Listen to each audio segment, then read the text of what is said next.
The silver ship floated silently at the very edge of Earth's solar system, its metal hull shining like a mirror against the black space filled with distant stars.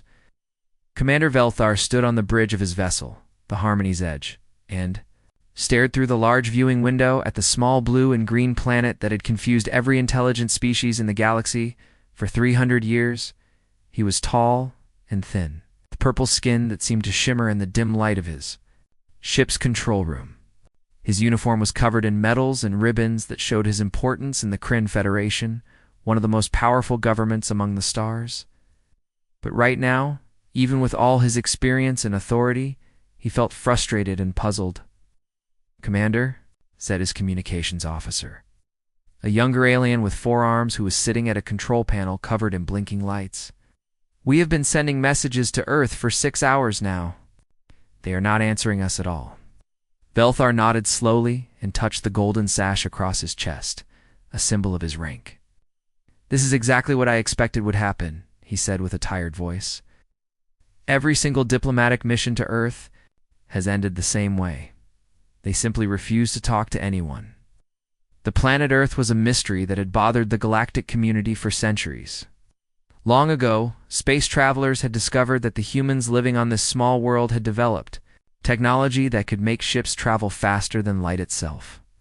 This was supposed to be impossible for such a young species. Most civilizations took thousands of years to create such advanced science. But somehow Earth had done it much faster than anyone thought possible. What made it even more strange was that Earth had defense systems around their planet that looked very old and simple compared to the weapons that other advanced civilizations used. The automated defense platforms that orbited Earth appeared to be built with technology that was hundreds of years behind what the rest of the galaxy considered normal, yet somehow, no military force had ever been able to get past these defenses. Every attempt to approach Earth without permission had failed completely. "It makes no sense," Velthar said to himself, looking at the readings on his instrument panels. "Their defense systems look like toys compared to our weapons, but our computer analysis shows that trying to attack them would be suicide. How is that possible?"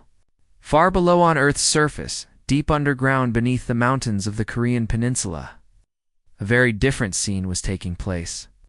The monitoring station was a vast complex of tunnels and rooms that had been carved out of solid rock over many decades. The technology inside this hidden base was so advanced that it would have shocked every alien civilization in the galaxy. Director Kim Woo-bin sat in the center of the main control room, surrounded by dozens of screens and holographic displays that showed him everything happening in space around Earth and far beyond. He was a man in his 50s, with black hair that was starting to turn gray, and his eyes held the weight of secrets that could change the fate of entire worlds.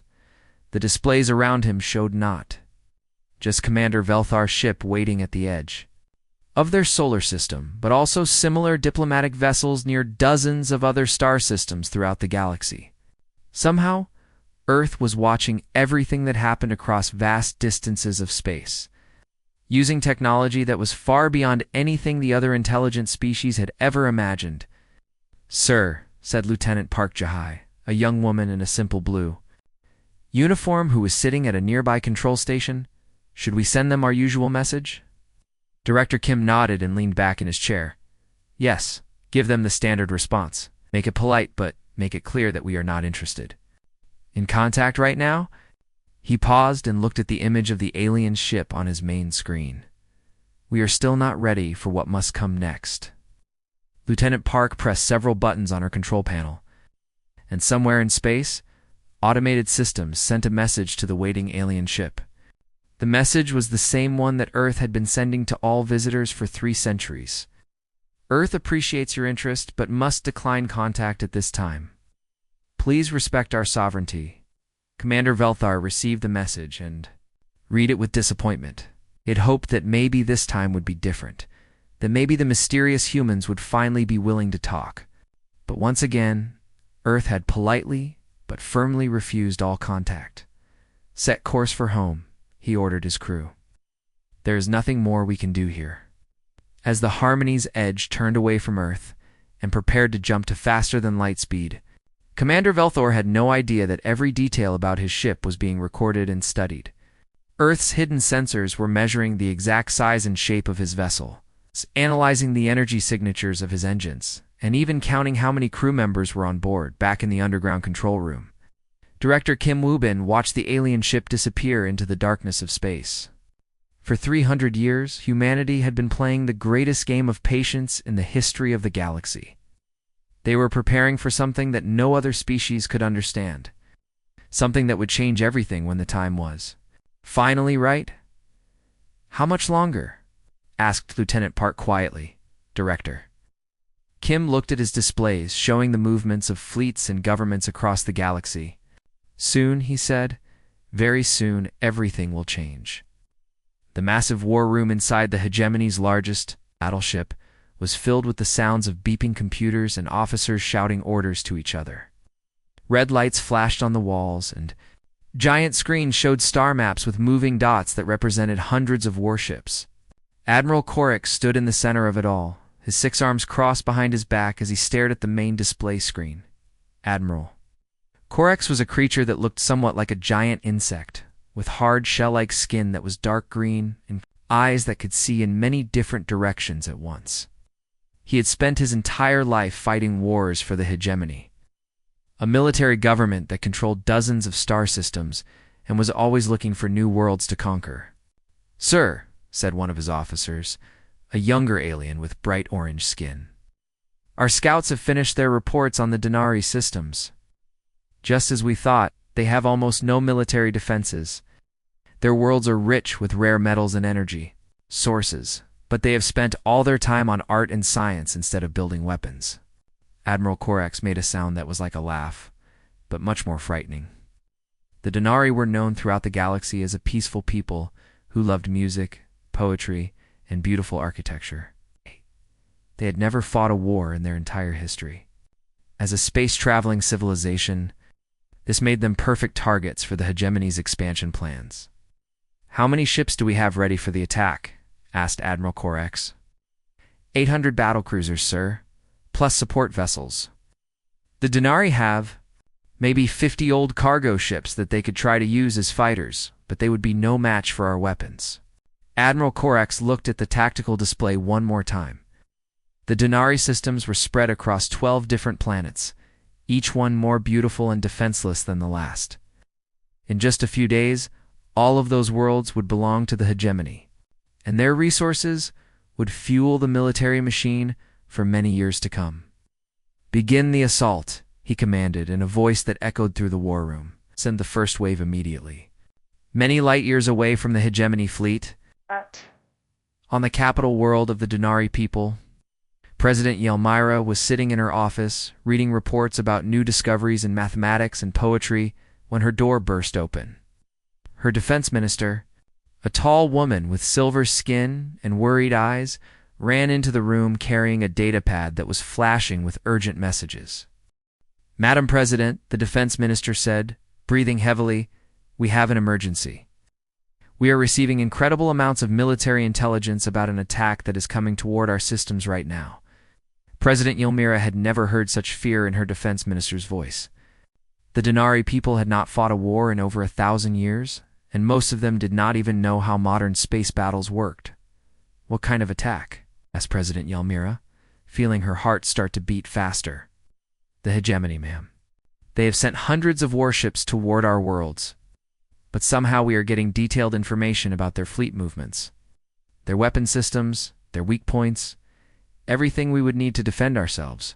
President Yelmyra looked at the datapad and saw information that was more detailed than anything her people had ever seen about military technology. The reports showed exactly where each hegemony ship was located, what kind of weapons they carried, and even which parts of their hulls were most vulnerable to attack. "Where did this information come from?" she asked.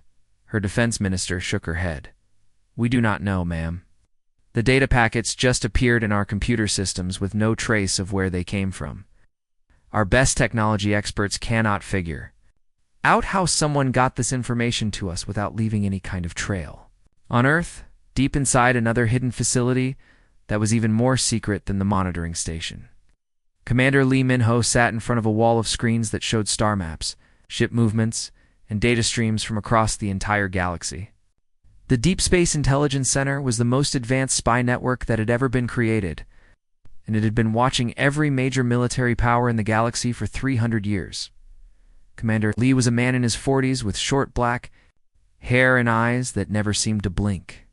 He had spent his entire adult life studying alien civilizations and learning how to predict what they would do before they did it. Around him, hundreds of other analysts sat at computer stations processing information that came from tiny sensors and spy devices that had been secretly placed throughout known space. "Sir," said Specialist Choi Soo-jin, a young woman who was an expert in military tactics, "the Denari are following our suggestions exactly. They are using the information we sent them to set up ambush positions that the hegemony will never expect." "Commander!" Lee nodded as he watched the tactical situation develop on his screens.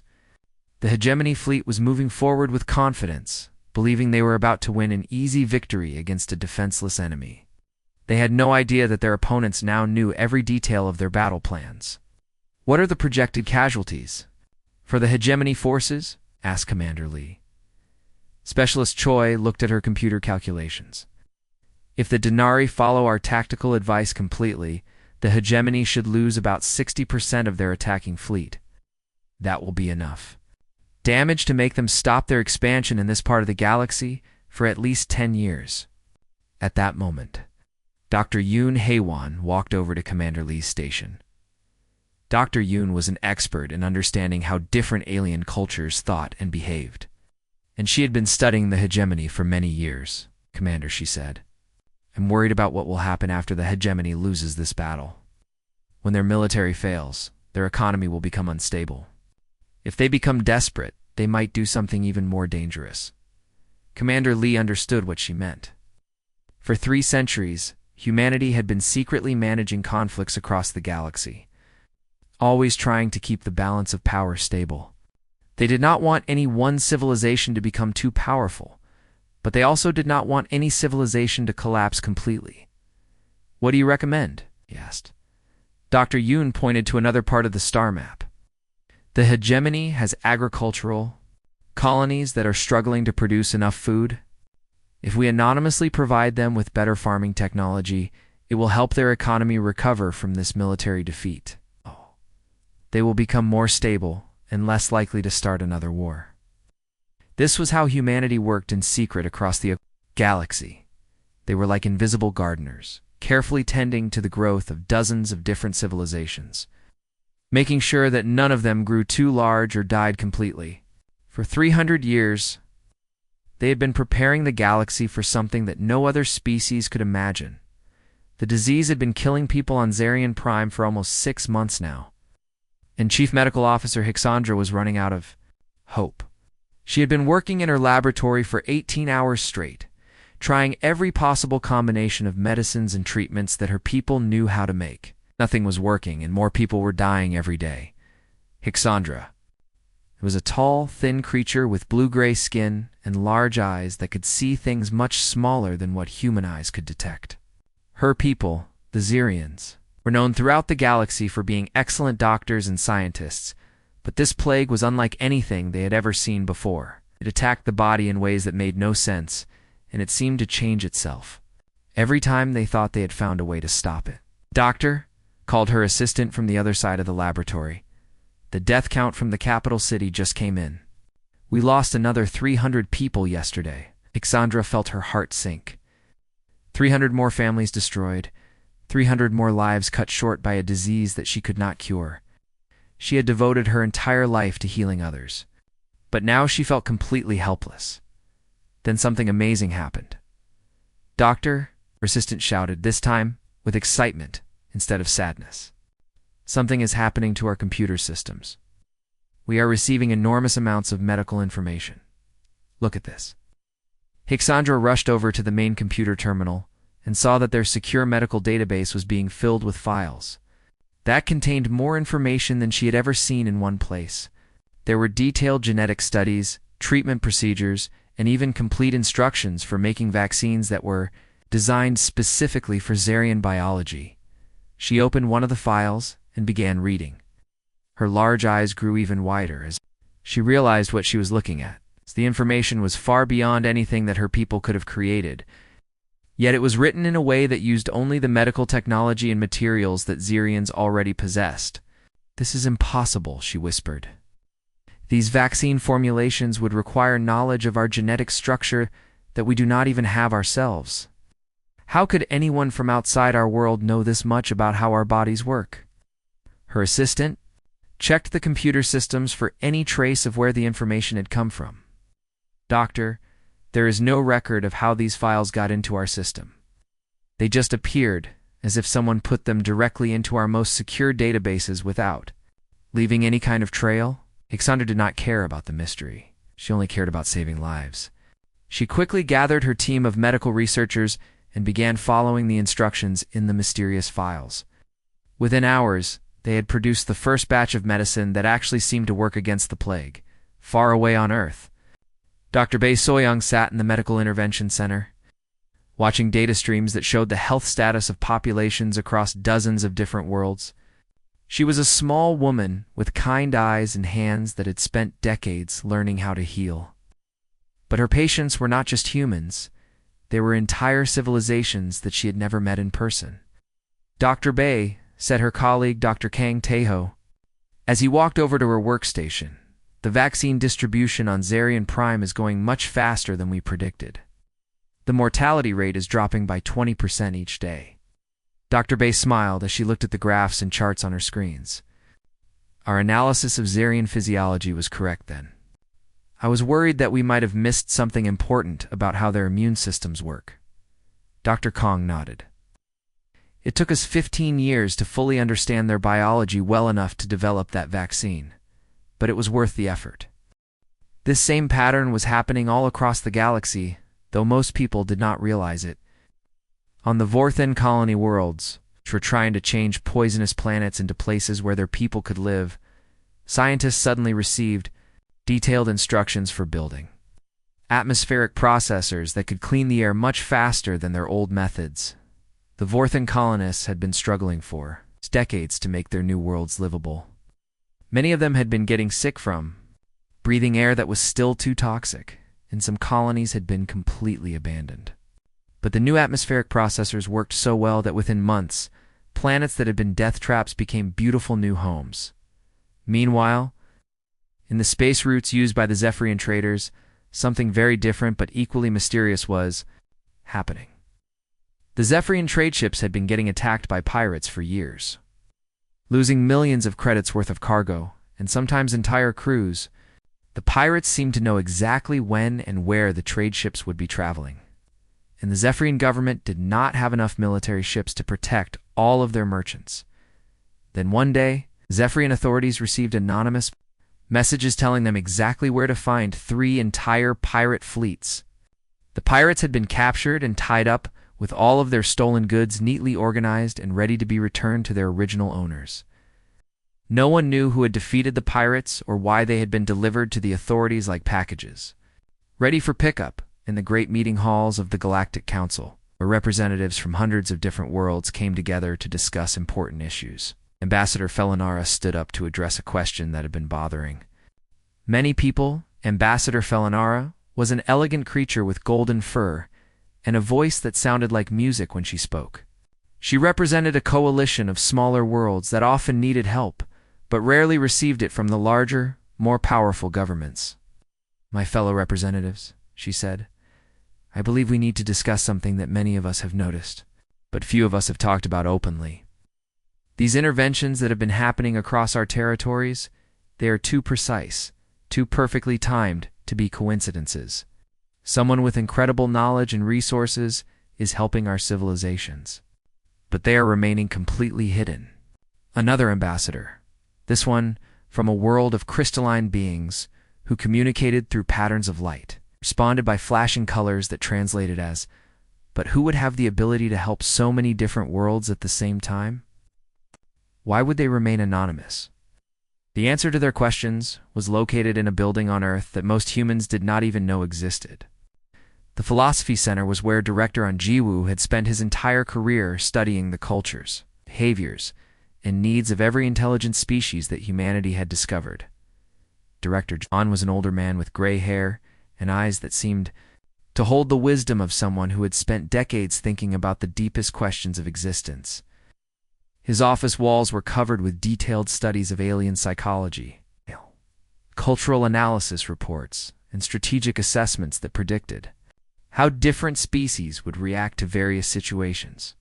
"We help because we understand," he explained to his staff during one of their regular meetings. "We have spent 3 centuries learning everything we can about how these civilizations think, what they need, and what they fear. We remain hidden, because the moment we reveal ourselves, everything changes. We become either a threat to be conquered or a power to be courted for political advantage. But as an unknown benefactor, we can actually change things for the better." The first ship that came out of the darkness of deep space was unlike anything that had ever been seen in the galaxy. It was enormous, bigger than entire cities, and its hull was so black that it seemed to swallow light itself. The ship moved without making any sound, drifting through space like a giant shadow that had somehow learned how to fly. Then it fired its weapons. The nearest target was a small moon that orbited a gas giant in an empty part of space. The moon had no life on it, just rock and ice that had been floating there for millions of years. But when the dark ship's weapons hit it, the entire moon simply disappeared. It did not explode or break apart, it just turned into dust. Scattered into space like smoke in the wind, within hours more ships began appearing from the darkness. First 10, then 50, then hundreds of them. Each one was as terrifying as the first, and together they formed a fleet that was larger and more powerful than anything the galaxy had ever seen. These were the Vex Mori, an ancient civilization that had left the galaxy long ago, and had now returned to take back what they believed was theirs. In the great meeting halls of the Galactic Council, emergency alarms were ringing, and representatives from hundreds of worlds were gathering to discuss what might be the end of everything they had ever known. The chamber was filled with the sounds of fear, creatures clicking, hissing, and making other sounds that showed they were terrified. Admiral Rexel, a military leader who had fought in many wars and had never been afraid of any enemy, stood at the center of the chamber and delivered news that made everyone's worst fears seem small by comparison. "My fellow representatives," he said in a voice that was barely steady, "our combined military forces from all of our worlds together are nothing compared to what we are facing. The Vex Mori are using technology that is so advanced we cannot even understand how it works. Our weapons cannot damage their ships. Our shields cannot protect us from their attacks. We are facing an enemy that can destroy us all without any effort." The chamber filled with sounds of panic and despair. Some representatives began making plans to evacuate their home worlds. Others talked about surrendering immediately to avoid total destruction. Few suggested that they should try to hide in the dark spaces between stars and hope that the Vex Mori would not find them, but far away on Earth. In the deepest and most secret command centers that humanity had ever built, something very different was happening. President Song Myung stood in the main command center, surrounded by screens that showed every part of the galaxy and by the smartest people that humanity had ever produced. President Song was a woman in her 60s who had spent her entire life preparing for this moment. She had gray hair and calm eyes that showed no fear, even though she was making decisions that would affect the fate of every living thing in the galaxy. "This is the moment we have been waiting for," she said to the people around her. "For 300 years, we have been getting ready for this day. Now it is time to show the galaxy what we have really been doing all this time." She took a deep breath and spoke the words that would change everything. Initiate Revelation Protocol. Across the galaxy, things that had been hidden for centuries suddenly became visible. The defense platforms that orbited Earth, which had always looked old and simple to alien visitors, began to change their shape and reveal their true nature. What had appeared to be primitive weapons were actually the most advanced military technology that had ever been created. Similar changes were happening in star systems throughout the galaxy. Hidden bases that had been built in secret over 3 centuries suddenly activated and revealed themselves. Massive space stations appeared from behind asteroids and moons. Weapon systems that had been disguised as mining equipment or research facilities showed their true purpose. General Park Dong-Hyen, who was in charge of coordinating humanity's military response, watched as reports came in from across known space. "All of our deep space assets are coming online," he announced. "Every secret base, every hidden weapon, every piece of technology that we have been building for 300 years is now ready for battle." The rest of the galaxy watched in complete shock as Earth's true capabilities were revealed. Spaceships emerged from hidden stations, and their technology was centuries beyond anything that other civilizations had ever seen. But what was even more amazing was that every other civilization in the galaxy suddenly found that their own defenses had been upgraded in ways they could not understand. Commander Velthor, the same alien who had been turned away from Earth years earlier, when he had tried to make diplomatic contact, stared at the displays in his ship's control room with his mouth open in amazement. "This cannot be possible," he said to his crew. "Our weapons are suddenly 3 times more powerful than they were an hour ago. Our shields are operating at efficiency levels that our technology should not be able to achieve. How is this happening?" His communications officer, the same four-armed alien who had tried to contact Earth so many times, looked up from his control panel with wonder in his eyes. "Sir, our computer systems have been integrated into some kind of galaxy-wide coordination network.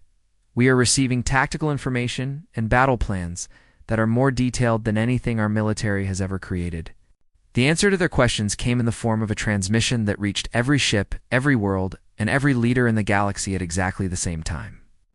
On screens everywhere, the image of Dr. Jung Sumen appeared. She was Earth's chief diplomatic officer, a woman with kind eyes and a calm voice who was about to explain the greatest secret in galactic history. "People of the galaxy," she began, speaking in a way that could be understood by every intelligent species, "for 300 years, we have been watching you, learning about you and preparing for this day. The Vexmori were always going to return to reclaim the galaxy. We found evidence of their cyclical pattern of conquest in ancient ruins that you had forgotten about or never discovered." She paused and looked directly into the camera, as if she were speaking personally to every being who was listening. "We made a choice," she continued. "We could have warned you about the Vexmori, but fear would have made you weak and divided. Instead, we chose to spend 3 centuries preparing you for this moment. Every time we helped you solve a problem, every time we provided anonymous assistance during a crisis, every time we prevented a war or cured a disease, we were making you stronger and more ready for the battle that we knew was coming." The galaxy finally understood. Earth had not been isolating itself for 300 years. It had been preparing everyone for the greatest war in galactic history. The final battle that would decide the fate of the entire galaxy was unlike any war that had ever been fought before. Instead of one civilization fighting against another, it was every intelligent species in known space working together as if they were all part of the same giant organism. Ships from hundreds of different worlds moved in perfect harmony, each one knowing exactly where to go and what to do without any confusion or mistakes. The hegemony warships, which had spent years trying to conquer the peaceful Denari systems, were now fighting side by side with the same Denari vessels they had once attacked. Admiral Corex, the same military leader who had ordered the invasion of Denari space, found himself coordinating battle plans with Denari commanders as if they had been allies for decades. The Zarian medical ships, carrying doctors who had learned how to cure diseases they had never seen before thanks to mysterious help from unknown sources, were moving through the battle zones to provide exactly the right kind of medical support wherever it was needed most. Meanwhile, the Vorthon colonies, whose atmospheric processors had turned dead worlds into beautiful new homes, were using their improved industrial systems to build weapons and supplies for the entire galactic war effort.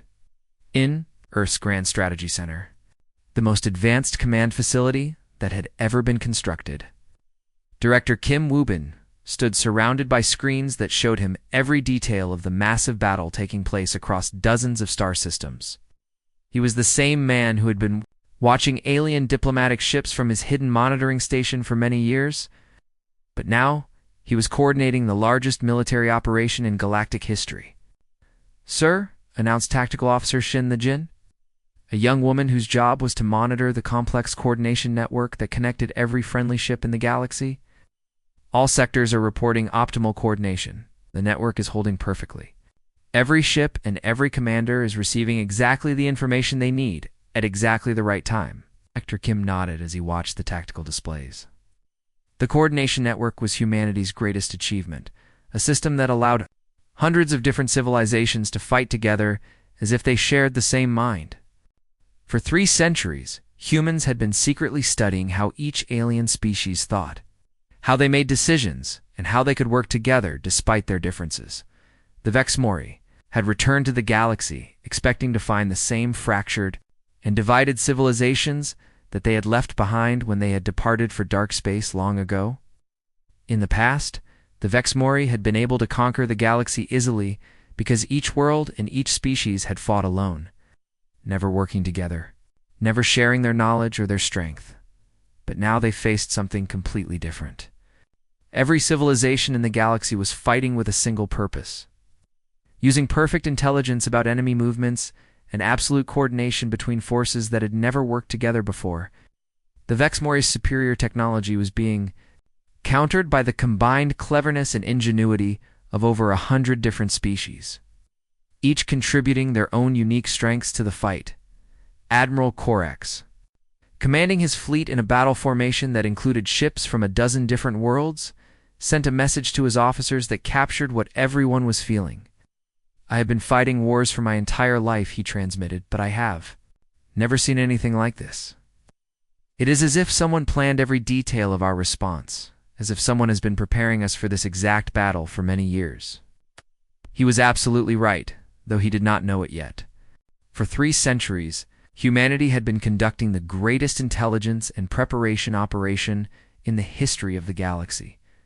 Every conflict that they had secretly influenced to prevent it from becoming too destructive, every crisis that they had helped civilizations solve by providing anonymous assistance, every technological advancement that they had quietly shared, all of it had been designed to prepare the galaxy for this one moment. The Vexmori commander was an ancient being who had lived for thousands of years and had seen the rise and fall of many civilizations. As the battle continued, and his forces found themselves unable to achieve the easy victory they had expected, he began to understand what was really happening. This was not just conquest or defense. This was something much more sophisticated and long-term. Someone had been cultivating the entire galaxy like a gardener tending to a vast collection of different plants, helping each civilization grow stronger and more capable, not to control them, but to prepare them to work together when the time came. As the battle reached its climax and the last of the Vexmori ships began retreating back into the darkness of deep space, President Song Myung prepared to address the galaxy once more. She appeared on communications screens throughout known space, speaking to billions of beings who were finally learning the truth about Earth's 3-century-long secret mission. "We are not your saviors," she said in a calm, clear voice that carried to every world and every ship. "We are your gardeners. For 3 centuries, we have been tending to your civilizations.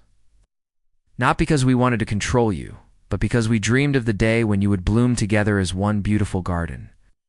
The aftermath of the great battle brought changes that no one had imagined possible. Earth finally joined galactic civilization openly, but not as conquerors or even as leaders.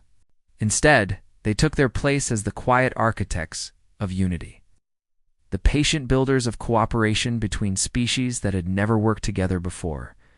The old Galactic Council, which had been a place where different worlds argued and competed with each other, was transformed into something new called the Galactic Cooperation. Earth's role in this new organization was exactly what it had always been: watching, understanding, and helping others become the best versions of themselves. In the quiet time after all the celebrations had ended, Dr. Jung Sumin stood with her colleagues in an observation room that looked out at the stars. She was thinking about the long journey that had brought them to this moment. 300 years of patience, she said thoughtfully. Was it worth all the waiting and all the secret work? Director An Ji-woo, the philosopher who had spent his life developing humanity's approach to galactic civilization, smiled as he looked out at the peaceful stars. "Look at them," he said. 100 different species working together, sharing their knowledge, building something more beautiful than any of them could have created alone. Yes, it was worth every moment. Humanity had learned the most important lesson of all. True power was not about doing everything yourself. True power was about helping everyone else do everything together.